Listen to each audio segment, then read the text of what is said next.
আসসালামু আলাইকুম ভিউয়ার্স, আশা করি সকলে ভালো আছেন। চলে আসছি আজকে কাজের ফাঁকেই প্রেমতলী গোদাগাড়ি।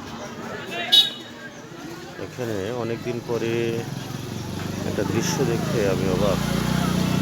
স্কুল অনেক সময় ধরে বন্ধ ছিল, বই না দেওয়া কিংবা ভর্তি এসব দিক দিয়ে চারিদিক দিয়ে স্কুল বন্ধ থাকার কারণে অনেক দিন পরে স্কুল খুলছে। তো আসলে পরিবেশটা এতই সুন্দর লাগছে দেখতে। মাঠে অনেক ছাত্রছাত্রী সকলে খেলাধুলা করছে, অনেক দিন পরে স্কুলে আসছে। আলাদা একটা আনন্দ। এই সময়টা এক সময় আমারও ছিল, ওই সময়ের কি আনন্দ সেটা জানি। এবং খুবই একটা মজার একটা সময়, যে এই সময়টা মানুষের যেভাবে কাটে, আসলে খুবই ভালো একটা সময়। অনেক দিন পরে স্কুলে আসলে আসলে অনেক মজা পাওয়া যায়।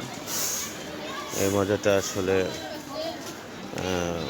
বলা যায় না। এটা হচ্ছে যে একটা বাজার, বাজারের সাইডে এটা রয়েছে একটা ঈদগাহ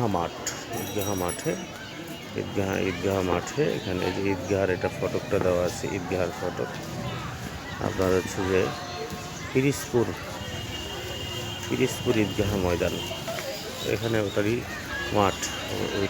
এই যে বাচ্চারা সব খেলাধুলা করছে, একটা আনন্দ উচ্ছ্বাস একটা আলাদা।